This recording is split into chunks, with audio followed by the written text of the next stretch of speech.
What's up? This is Kesha, and I'm sitting here with Phil Marriott, and he has one fine-looking beard. I love it. I like your beard. I love your beard. And you have got that soprano vocal range as well. I read somewhere that Mariah Carey can automatically deactivate her garage door so she can actually get the car out. What's that? That's the most bizarre thing. She could just set her garage door off by singing. Oh my God, are you kidding? I read that. Whether it's true or not, I don't know. But Oh my God. just wondering if you can do that kind of thing. I should do that, shouldn't I? I should. That's amazing. His publishers, I was put in touch with them and we became friends. And they said, oh, you've got to hear this new band, Hayes. They played me Wham Rap. Pretty soon after that, we made friends because my mate used to work down the Camden Palace and she was doing PR there. We were all in the same orbit of friends. And then it was I don't know what kind of party that was, but George was coming and Martin Kemp and Shirley, that was when they first got together at that party. George arrives with his cassette of his demo for his new single, and it was going to be his first solo thing. So we all listened to it, and as you do when you're with your mates, oh, brilliant, great, yeah. And then party finished, they all went, and I always switched the doorbell off when I used to have parties so that I'd get no latecomers, somebody going, oh, I think there's a party around here, and they're pissed and stupid at the door, yeah. So I turned the doorbell off, did the washing up, went to bed, and about 5:30 in the morning, somebody's knocking on my bedroom window, and I go, God, what's that? Open the curtains, and it's George going, Hayes. When I get to the front door, see he's soaking wet. How did she get so wet? And he says, well, I forgot which was your bell, so I rang them all. And there was a woman upstairs who hated the party. It was bonfire nights, because that was the other thing. Poor George, same night, got a blooming rocket through his quiff. Yeah. And he was doing Bad Boy then, so he had this big quiff, and the rocket went out of control. Shouldn't laugh, could have been disastrous. No, can you imagine? And he should have been gigging that night, but he'd got the flu or something like that, and this rocket went up and it went, and then suddenly it went, and I could see it going straight at him, over into his head, and burnt a hole through his quiff. And then, of course, later the upstairs neighbour had got so fed up with him ringing her bell, she chucked a bucket of water out the window on top of him. Can we talk about revolving urinals, which I think is probably... Was my idea. It's a fantastic idea as well. I will never forget seeing that for the first time, because I thought you were so brave during that whole time, I think, as well. But to actually do it in such a tongue-in-cheek way, and almost laughing in the face of the Can I tell you how it happened? Can I tell you how it happened? Yeah, it literally was, I'd already made Fast Love and Spinning the Wheel with two video directors, genius couple that were a couple and then were just a business couple, a working couple, called Anthea and Vaughan. I'd already made those two, I think, spectacular videos, Fast Love and Spinning the Wheel. They stopped working together, but Vaughan came to LA because he wanted to make something for outside. Vaughan sat with me looking very nervous, and I couldn't work out why. And then after about half an hour, he said, can I be really honest with you? I said, yeah, of course you can. And he said, can we do it in a toilet?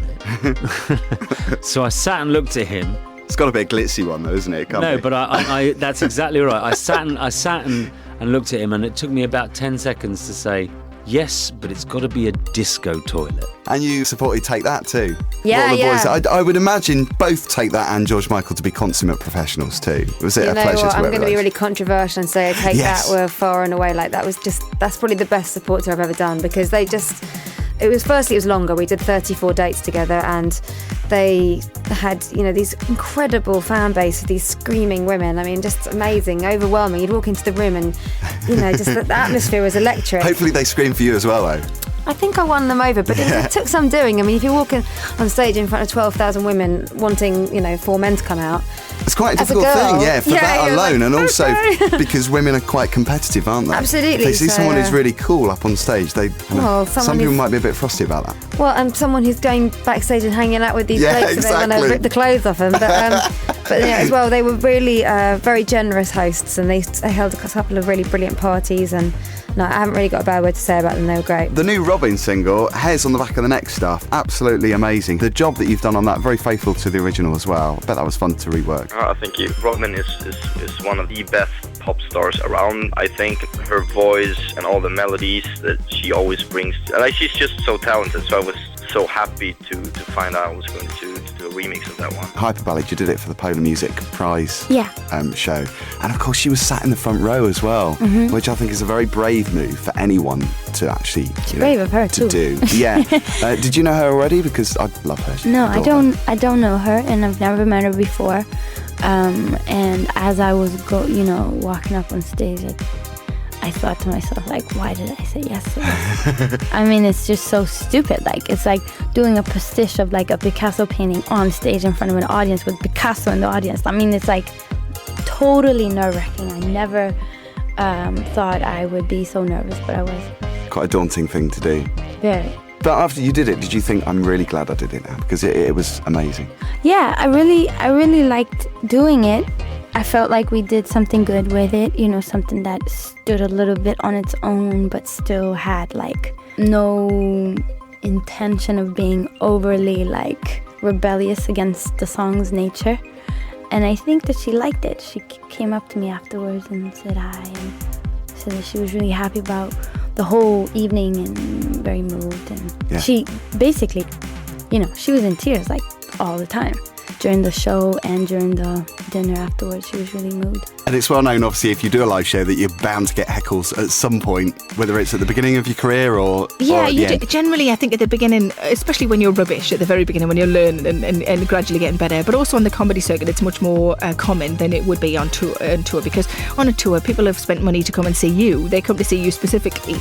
So whereas at a comedy club, they don't know who anybody is, and everybody gets a few minutes sort of time, a few minutes grace, if you like, to catch the whole audience. And if you don't catch them, then you might get heckled. And even if you do catch them, there might just be a drunk in the corner. Yeah. But generally, my audience they're not drinkers. That I was told, because my audience, they bring their own bottle of water from home, a pop at the tap.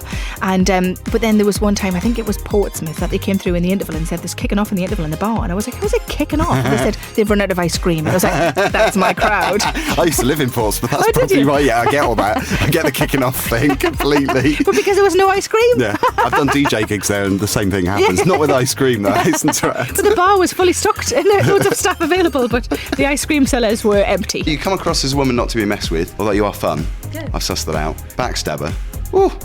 What's the best revenge for friends that mess around with you? A pop song on a successful record. Like now I see thousands of people singing along the words about how Jeannie's a backstabber.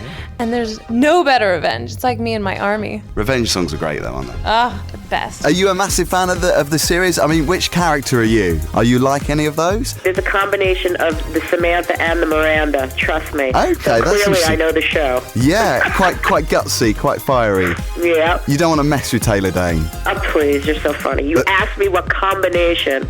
The sexual prowess, And then, of course, Miranda, they had more complex personalities. That makes them so enjoyable to watch. So, yeah, I'm a fan of it. As a heterosexual female, I hate the idea of getting married, but I've been to a few gay weddings and I think they're much more exciting than heterosexual ones. So bring it on. Jazz hands. Now, you mentioned Amy Winehouse. Yeah. I remember seeing a TV clip. I can't remember what it was on. It was some news item, I think, on TV, and you were actually in her flat. Yeah, with friends. With the paps all flashing the cameras outside. Yeah, there used to be about 25 paparazzi outside her house, constantly just sat on their motorbikes or in their cars, just waiting for her to come out to get the picture. Do you think she's misunderstood? Because I think she gets a bit of a rough deal from the press. I mean, you obviously know her quite well. I do. She's really, really nice. She's absolutely lovely, is the Winehouse. Just a really sweet girl who just got a bit mixed up when she found fame and didn't really know how to cope with it and deal with it. Was it quite difficult for you, though, to actually witness that, to be a part of the whole paparazzi hassling I've seen thing? it all before. She really gets hounded, though. Kate Moss as well, they really hound her. The press just absolutely camp outside the house. You can't go and buy a pint of milk in pyjamas because there are literally just 25 big, fat, burly men with big, heavy equipment, big cameras, thrusting them in your face. Amy Winehouse is a really small girl, which is really thin. She's tiny. She's probably about the same height as Kylie.